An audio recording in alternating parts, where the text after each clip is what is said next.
इंसान को जो मुश्किलात आती है ना, अगर किसी शख्स को पता चल जाए ना कि ये सामने वाला पुल मैंने गुजरना है तो उस पार मेरी अपनी जायदाद शुरू हो जाएगी, तो वो पुल गुजरना उसके लिए मुश्किल नहीं रहता। अगर किसी को पता चल जाए कि बस ये 2 सड़कें हैं मैंने अबूर करनी है, फिर मेरे लिए सफ़र आसान हो जाएगा, तो वो झटपट गुजर जाता है। ना धूप देखता है, ना थकावट देखता है, ना रश देखता है, ना गाड़ियों की रेल पेल देखता है, गुजर जाता है। अल्लाह करीम ने फरमाया, बंदा मोमिन जान ले, अगर मैं तुझे एक मुश्किल दूंगा तो मैं तुझे कितनी आसानियां, चले सारे बोल दें, कितनी जी, कितनी अल्लाह ताला आसानियां देगा? 2 आसानियां। हम लोग अच्छा, जब हमारा जहन बन जाता है ना कमजोरी का, हमारा जब मिजाज बन जाता है मायूसी का, फिर मामला जरा हमारे लिए गंभीर हो जाता है। अगर हम ये जहन बनाए ना कि मुश्किल मेरे अल्लाह की तरफ से आई है तो वो मुझे आसानी भी जरूर अता करेगा, तो फिर अल्लाह जरूर ही आसानियां अता फरमाता है। और जो मुश्किलात जिंदगी में आती है ना, हजरत मौला अली शेर खुदा रदी अल्लाह तआला अन्हु का बड़ा खूबसूरत फरमान है। हजरत अली फरमाते हैं, जब तुझे मुश्किल आती है तो वो तुझे रब का पता बताने आती है, वो तुझे अल्लाह का पता बताती है। इसलिए कि जब तू सारे असबाब कर लेता है, जो जरूरत होती है पूरी करता है, तंदुरुस्त होके वो काम करता है, फिर भी काम नहीं होता, तो इसका मतलब है करने वाला तू नहीं, करने वाला कोई और है जो काम करने वाला। तो भाई मुश्किलात के बाद जो अल्लाह आसानी देता है, हजरत इब्राहिम को आग में भी फेंका गया, हजरत इब्राहिम अलैहिस्सलाम को सताया भी गया, निकाला भी गया, लेकिन जब इन मुश्किलात से गुजरे तो मेरा रब फरमाता है, वइज़िब्तला इब्राहिम रब्बुहु बिकलिमातिन फअतम्महुन्ना क़ाला इन्नी जाइलुका लिन्नासि इमामा। कहा जब इब्राहिम पूरे उतरे तो फिर हमने उन्हें इमाम बना दिया। या अल्लाह किस तरह की इमामत दी? फरमाया मैंने इतनी आला शान अता की है कि अपने लाडले रसूल को जनाब इब्राहिम की नस्ल में पैदा फरमा दिया है, मैंने मुस्तफ़ा को उनकी नस्ल में पैदा कर दिया, क़यामत तक के लिए उनका वकार बढ़ा दिया। अल्लाहुम्मा सल्लि अला मुहम्मदिन व अला आले मुहम्मद कमा सल्लैता अला इब्राहीम व अला आले इब्राहीम, उनकी अजमत बढ़ा दी। इसलिए कि जब वो आजमाइश से गुजर करके आए फिर जो आसानी दी, मेरे नबी पाक सल्लल्लाहु अलैहि वसल्लम ने दीन इब्राहिमी की बहुत सारी चीजों को रखा, कहा मैं मिल्लत इब्राहिमी पे हूं। जब कोई मुश्किलात को अबूर करके आता है, जब कोई तकलीफें सह करके आता है, उसके लिए जो अजर होता है, उसके लिए जो फिर अल्लाह कितनी कितनी जरा बड़ी तवज्जो कीजिएगा। लोग समझते हैं फला आदमी मुश्किल में है तो शायद मुश्किल में ही रहेगा, फला आजमाइश में है तो शायद आज, मेरा अल्लाह फरमाता है एक मुश्किल दे के मैं 2 आसानियां भी दूंगा। तुम मुश्किल देख रहे हो, मुश्किल ना देखो, वो जो इसको बाद में आसानी आने वाली है, और डबल जो मैं इस पर नेमत करने वाला हूं उसको देखो। हजरत यूसुफ को भाइयों ने कुएं में डाल दिया था, और जब कुएं से निकले तो मिस्र के बाजारों में बिके, और फिर जुलेखा ने इल्जाम लगाया तो हालात बिगड़ गए, हजरत यूसुफ को जेल जाना पड़ा। कितनी कठिन जिंदगी थी, लेकिन मेरे मालिक को कुछ और ही मंजूर था। कुएं में गिरने वाले, बाजार में बिकने वाले, जेल में जाने वाले, इल्जाम लेने वाले जनाब यूसुफ को रब करीम ने उसी मिस्र का बादशाह बना दिया, अल्लाह पाक ने उसी मिस्र का हुक्मरान बना दिया। यारी तेरी सोना पर अजमैशा तेरियां अग, ये सोना परखिया जावंदा ही पहलो नाल अग्गां दे लग। इसके लिए थोड़ा सा जतन करना पड़ता, थोड़े कठिन हालात से गुजरना पड़ता, थोड़ी आजमाइशों का रूप देखना पड़ता है। हम चाहते हैं कि हमें छेड़े कोई ना कोई तकलीफ ना आए, कोई आजमाइश, ये हो नहीं सकता मेरे भाई। नामी कोई बगैर मुशक्कत नहीं हुआ, 100 बार जब अकीक कटा तब जाकर नगी हुआ। हम चाहते हैं कि हमें कुछ भी दिक्कत ना आए, मुश्किलात ना आए, और मुश्किलात तो इंसान को संवारती हैं भाई, वो तो निखारती हैं। कभी पूछा करो जाकर के किसी गंदम के दाने से कि तू कहां कहां से होके आया है, कहां कहां से निकल के आया है, तो वो बतलाएगा कि बड़े मुश्किल मराहल से गुजरा हूं, और फिर अल्लाह ने मुझे ताकत दी है कि मैं इंसान के वजूद का हिस्सा बनाऊं। तो भाई कठिन मराहल, आजमाइशें, तकलीफें, ये इंसान को बड़ा इंसान बना देती, ये उसके लिए तरक्कियों का पेश खैमा होती। हमारे जवान परेशान हो जाते हैं, औरतें खास करके इस बात पे तवज्जो करें, वो बड़ी जल्दी गम ले जाती हैं। वो कहती हैं जाने मेरा कुछ होगा ही नहीं, जाने मेरा कुछ हो ही नहीं सकता। मेरे भाई दर्जनों और बीसियों लोग ऐसे हैं जिनकी औलादे नहीं थी, लेकिन नाम उनका उनसे भी ज्यादा है जो बड़े बड़े साहिब औलाद। हजरत ख्वाजा मोइनुद्दीन अजमेरी को जानते हैं आप लोग? नहीं, जो जानते हैं वो बोले। जानते हैं जी? लो जी, काफी सारे जानते हैं, थोड़े जे रह गए मगर जानते हैं ना ख्वाजा साहब को? उनके किसी बेटे को जानते हो? नहीं जानते, नहीं जानते, नहीं जानते आप उनके बेटे को। हजरत ख्वाजा मोइनुद्दीन अजमेरी रहमतुल्लाह ताला अलैह के बेटे को नहीं जानते, लेकिन वैसे आप हिंदुस्तान में किसी आदमी को छेड़ के देखे, वो कहेगा मैं ख्वाजा साहब का रूहानी बेटा हूं। मेरे भाई, यहाँ लोग परेशान हो जाते हैं कि औलाद होगी तो ये होगा, फुला होगा तो ये होगा। भाई ऐसी कोई बात नहीं। मेरे पास पैसे होते तो मेरा अब्बा बीमारी से फौत ना होता। जो मालदार होते हैं तो क्या वो बच जाते हैं? हजरत इजराइल उन्हें छोड़ जाते हैं? ओ खुदा के बंदे, तू कैसी बात कर रहा है? याद रख, ये जो आजमाइशें होती हैं, ये जो तकलीफें होती हैं, ये जो थोड़े से मुश्किल हालात होते हैं। हजरत यूनुस अलैहिस्सलाम की दोस्ती होगी हजरत जिब्रील अमीन से, तो जनाब जिब्रील मिलने आए। हजरत यूनुस अलैहिस्सलाम फरमाने लगे, जिब्रील मेरा दिल करता है मुझे उस बंदे की मुलाकात करा जो अल्लाह का सबसे ज्यादा इबादत गुजार बंदा है। हजरत जिब्रील अमीन ले गए दूर दूर फलस्तीन के इलाके में, और ले जाकर एक बंदे से मुलाकात कराई जिसकी दोनों आंखें भी कोई नहीं थी, दोनों बाजू भी कोई नहीं, दोनों पैर भी कोई नहीं, और उस बंदे की जुबान पर लफ्ज बड़ा क्या जारी थे, या अल्लाह तेरा शुक्र है, या अल्लाह तेरा, बोल के कहिए, या अल्लाह तेरा, ऐ अल्लाह तेरा शुक्र है। शुक्र शुक्र कर रहा था। हजरत जनाबे सैयदना यूनुस अलैहिस्सलाम कहने लगे, मैंने तुझे इबादत गुजार को मिलाने को कहा था, तू कहां ले आया? तो हजरत जिब्रील कहने लगे, या यूनुस, ये हर चीज जाने के बावजूद अपने रब की रिदा पे राजी है। इस वक्त दुनिया में नबियों के बाद जिससे अल्लाह सबसे ज्यादा प्यार कर रहा है वो यही बंदा है। ये अपने रब की रजा पे राजी है। माना कि जब इस हाल में राजी है तो बस ठीक हो गया, ठीक हो गया। वसल अच्छा है ना फिराक अच्छा है, बस जिस हाल में महबूब रखे वही हाल अच्छा है। बस जिस हाल में उन्होंने रखा बात ठीक हो गई। इसमें अब इंसान शिकवा करते फिरे कि ये किस तरह है, वो किस तरह, अपने आप को मुतमईन रखा। मेरे भाई याद रखें, आजमाइशें तकलीफें आपको बड़ा करने के लिए आती हैं। हम आजमाइश को बुरा जानते हैं, दुख को बुरा जानते हैं।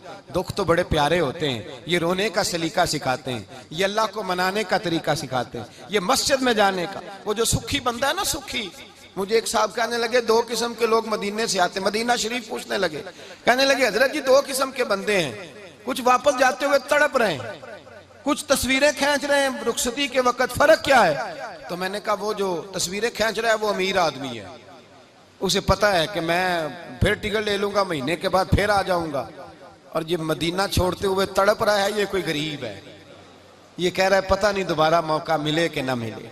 ये दुखी है, ये आजमाइश में दुखी। सुखी बंदा तो मक्के जाके नहीं रोता, वहां भी खड़ा है, डट के खड़ा। दुखी कोई नहीं तो रोए कैसे? जब आपको अल्लाह मुश्किल देता है तो समझ ले रब आसानी देना चाह रहा है। जब तेज धूप आती है तो समझ ले अल्लाह गर्म हवा गुजार के ठंडी बारिश बरसाना चाह रहा है। और जब चारों तरफ से घुटन हो, पंजाबी में कहते हैं गुम्मा लग जाए, तो फिर सारे बोल के कहते हैं अब जो तूफान आएगा वो सख्त ही आएगा। इसलिए कि घुटन जितनी ज्यादा होती है फिर फजल भी उतना। जिन लोगों ने तकलीफें ज्यादा सही थी रब ने इज्जतें भी ज्यादा ही अता फरमाई। जिन लोगों ने तकलीफें ज्यादा सही ना उन्हें अल्लाह ने दर्जा भी। हजरत बिलाल हबशी ने बड़ी तकलीफ सही, मारा करता था उमैया, बड़ा मारते थे, इतना मारते थे कि मोटे, आपने कभी देखे हैं देहातों में मोटे मोटे मोटे मोटे पाए होते थे, चार पाइयों के मोटे मोटे मोटे मोटे बान की चार पाइयां और बड़ी चार पाइयां काफर बिछा के बैठ जाते और हजरत बिलाल हबशी के पैर उनके नीचे रख देते, हाथ उनके नीचे रख देते, आग लोहा गर्म करके उसके ऊपर नंगे बदन लिटा देते। मक्के ने बड़ी आजमाइशें देखी, फिर उसी मक्के ने, मदीने ने अजीब रंग देखा कि मेरे नबी मिराज से वापस आए और हुजूर ने अजमत दी। फरमाया बिलाल यार तेरा बड़ा मकाम है, तू मदीने में चल रहा था और मैं जन्नत में तेरे कदमों की आवाज सुन रहा था। अब्दुल्ला मुजनी हुजूर के गुलाम थे, कबीला मुजन के रहने वाले, वालिद फौत हो गए, चचा ने पाला था, इस्लाम कबूल कर लिया। चचा इस्लाम का बड़ा दुश्मन है, हुजूर का नाम आए तो जलाल करता है, हसद और बुगज में जल जाता है, बड़ी इस्लाम के साथ दुश्मनी और इनाद रखता है।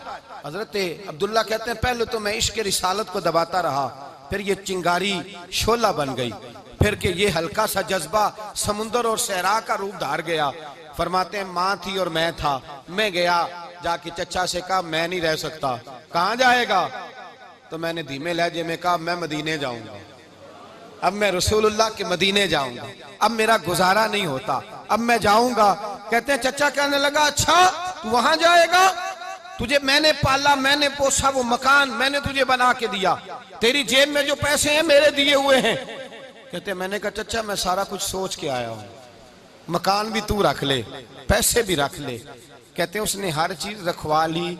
जब पलटने लगा तो चचा कहने लगा जो कपड़े तूने पहने हैं ये भी मैंने खरीद के दिए थे। हजरत अब्दुल्ला फरमाते हैं मैंने वो कपड़े भी उतार के दिए। बरहना हालत में मैं माँ के पास गया और मैंने कहा अम्मा मैं पहले भी तो नंगा पैदा हुआ था, तूने ही कपड़े पहनाए थे, मेरा फिर बदन नंगा हो गया है, कपड़े दे दे। कहते हैं 2 बीबियों वाले कपड़े अम्मा ने दिए, एक मैंने तामत बांध ली, दूसरा ओढ़ लिया और मदीने पहुंचा। कहते हैं जब मैं ठंडी रात मदीने पहुंचा तो काले रंग के हबशी गुलाम हजरत बिलाल दूध का प्याला लिए खड़े थे, हाथ में खजूरें थी, कंबल था। कहने लगे आजा आजा, मुस्तफा ने फरमाया था कबीला मुजन से मेरा गुलाम आ रहा है, मैं सारी रात से तेरा इंतजार कर रहा हूँ। हजरत जनाब सैयदना अब्दुल्ला रज़ी अल्लाह ताला अन्हु फरमाते मेरी मुश्किल आसान हुई। फरमाते मुझे मदीने में एजाज मिल गया, मुझे इज्जत मिल गई, हर आदमी मेरी कदर करने लगा। गोया बुजुर्ग कहते हैं कि हजरत अब्दुल्ला दुआ करने लगे कि ए अल्लाह तूने मुझे बड़ी शान दी है मुस्तफ़ा की गोद में, अगर इसी रहमत के छांव में मैं पर्दा कर जाऊं तो मेरी बात बन जाएगी। हजरत अब्दुल्ला का विसाल भी रसूलुल्लाह की गोद में ही हो गया। गोद में ना कोई रिश्तेदार, ना कोई ताल्लुकदार, ना कोई हमसाया अपना, ना कोई चचा, ना कोई मामू, शहर में तनहा असी किसे दे कुछ नहीं जे लगदे, ते ना कोई साडा दर्दी। तनाई जनाजा उठा तो उठाने वाले कौन है? अबू बकर सिद्दीक, फारूक आजम, उस्मान गनी, मौला अली, हसनैन करीमैन जनाजे में शामिल। मेरे रसूल पाक सल्लल्लाहु अलैहि वसल्लम ने जनाजा पढ़ाया। देखो मुश्किल काटी थी तो आसानी का रंग देखो, आसानी का अंदाज देखो। हजरत सैयदना अबू दरदा रज़ी अल्लाह ताला अन्हु इरशाद फरमाते मदीने में रिवाज था कि जब कब्र में उतारने लगते थे तो करीबी रिश्तेदार उतारा करते थे, पर अब्दुल्ला का तो रिश्तेदार ही कोई नहीं था मदीने में, कौन उतारे? फरमाया जब कब्र में उतरने लगे तो हजरत अबू बकर सिद्दीक और हजरत उमर फारूक उतर गए कि हम कब्र में उतारते हैं। रसूलुल्लाह ने फरमाया तुम बाहर निकलो, तुम क्यों कब्र में गए हो, बाहर आओ। कहते हम बाहर आए तो अल्लाह के रसूल अंदर गए। फरमाया कौन कहता है इसका कोई नहीं, मैं जो मौजूद हूँ। कौन कहता है कोई नहीं? फरमाया रखो मेरे हाथों पे। कहते हैं हुजूर के दस्ते मुबारक पे रखा और बाहर खड़े हम रश्क करने लगे कि वाह अल्लाह तेरा आसानी देने का रंग, आसानी। इसने मुश्किल बर्दाश्त की तो रब ने मुस्तफा के कदमों में आसानियां अता फरमाई। पसे और हुजूर ने कब्र में रखा नबी पाक ने। हजरत जनाब सैयदना अली उल मुर्तजा शेर खुदा करम अल्लाह ताला वजहुल करीम की वालदा हजरत फातिमा बिनते असद रदी अल्लाह ताला, हजरत अली की वालदा, बड़ा प्यार किया मेरे नबी पाक के साथ। हुजूर इनके घर में रहे, इनके घर में परवरिश पाई। हजरत अली कहते हैं मेरी अम्मा पहले रसूलुल्लाह का ख्याल रखती, गुर्बतों के जमाने में नबी पाक का साथ दिया, मक्का मुखालफत करता तो जनाब फातिमा हुजूर का ख्याल रखती। फातिमा बिनते असद बड़ा प्यार किया, बड़ी मोहब्बत की मौला अली की वालदा ने, हर दुख हर तकलीफ काटी, लेकिन रसूल कायनात सल्लल्लाहु ताला अलैहि वसल्लम का साथ ना छोड़ा। और यहाँ तक रिवायात में मिलता है कि जनाब फातिमा तज़्ज़ारा जब ब्याह के उनके घर गई तो बाहर से सौदा ला के देती, हजरत फातिमा से बड़ा प्यार करती, बड़ी मोहब्बत, मुश्किलात में साथ दिया। जब विसाल हुआ तो फरमाते कोहराम मच गया मदीने में, लोग मिन्नतें करते थे कि हुजूर का एक बाल मिल जाए तो कब्र में बख्शिश का सामान हो जाएगा। रसूल पाक ने फरमाया जब जनाब अली की वालदा को गुस्ल दे लो तो कफन पहनाने से पहले मेरे पास आना। कहते हैं जब गुस्ल दे लिया तो अर्ज की हुजूर गुस्ल हो रहा है, कफन का क्या करना है? हुजूर अंदर गए, कमीज बदली और जो कुर्ता पहना हुआ था उतार के दिया। फरमाया वो अली की माँ नहीं मेरी माँ है, उसने मेरे लिए बड़ी तकलीफें सही हैं, बड़ी मुश्किल देखी है। फरमाया इस तरह करो मेरे कुर्ते में उसे कफन दो। हुजूर ने जनाजा पढ़ाया, अपने कुर्ता लिबास मुबारक में कफन दिलाया। फिर जब वो दफन हुई तो हुजूर कब्र पे खड़े हुए, खड़े होकर फरमाया ए अल्लाह अपने सारे नबियों के वसीले से और मेरे वसीले से मेरी अम्मा की बख्शिश फरमा दे। फिर जो आसानियां मिली उन लोगों को, तो उनकी कब्रों तक आसानियां मिली, फिर उनको कयामत तक के लिए आसानियां मिली जिन्होंने मुश्किलात को देखा।